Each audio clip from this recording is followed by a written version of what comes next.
Hi, this is George and Evie. They're leaders here in Athens, Greece, especially in the prayer movement. So I asked them to just share a little bit about their vision and what they sense the Lord saying.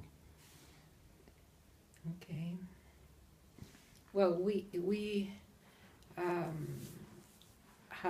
a house of prayer in the darkest area of Athens.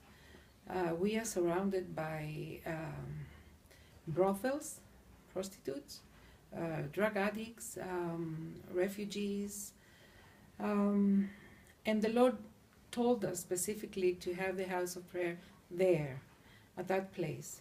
That's something I didn't like, but He showed us that we are there to spread the light. And one of the things that He spoke to me when I complain about there are so many people out there, what do we do about these people? We are supposed to be out there doing evangelism and so on.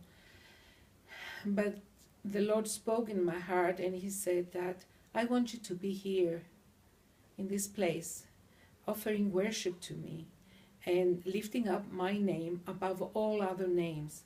So when I am lifted higher than any other name, I will bring all people to myself.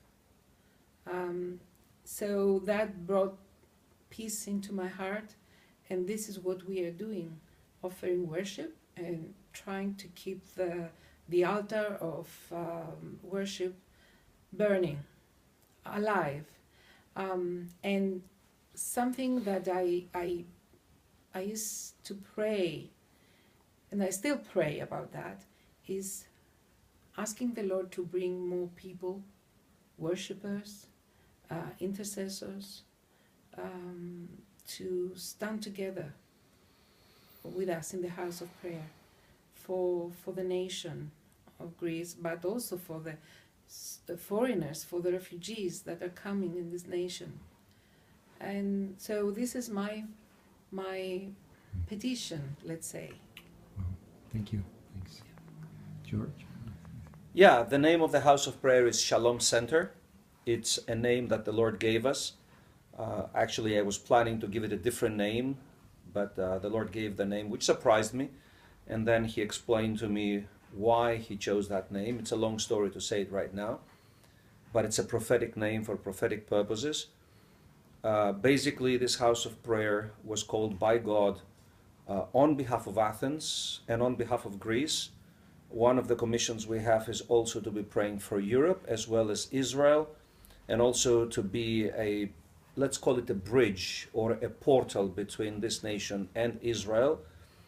This nation has been anti-Semitic to a large degree. We have seen changes in the spirit and in the natural.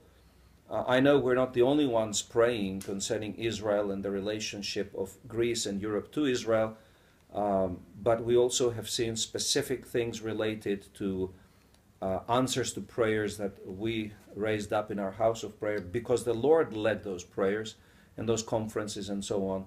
So now Greece and Israel have a military alliance, which is a miracle. There is a long story behind it. We also have been seeking the Lord concerning Europe. We have had a mandate to do battle, let's put it this way, for Europe, and this battle is not limited within the house of prayer. We actually go all over Europe to pray as well. So our prayer strategy is not limited to the house of prayer. The house of prayer is a launching pad or whatever you want to call it, but we pray on locations. We also have organized dozens of prayer conferences with other churches and ministries, both national and international. We've done several international conferences, and we had people from all 5 continents coming over for them through the years. And concerning locations, the Lord sends us to specific locations on specific timings. There is something about the timings that have seemed to be very important through the years as the Lord leads us. So outside of Athens, obviously in Greece, we've done conferences in Brussels, for example, in Jerusalem, in Berlin, but also many prayer events all over. And we are part of international networks both in the Balkans and in Europe. And we are also very much into discipleship, but our emphasis on discipleship is to produce priests unto the Lord in the order of Melchizedek, the royal priesthood kind of priests, who know how to lift up the name of the Lord, who know how to minister to the Lord in a house of prayer setting. And I think probably that is enough as an introduction.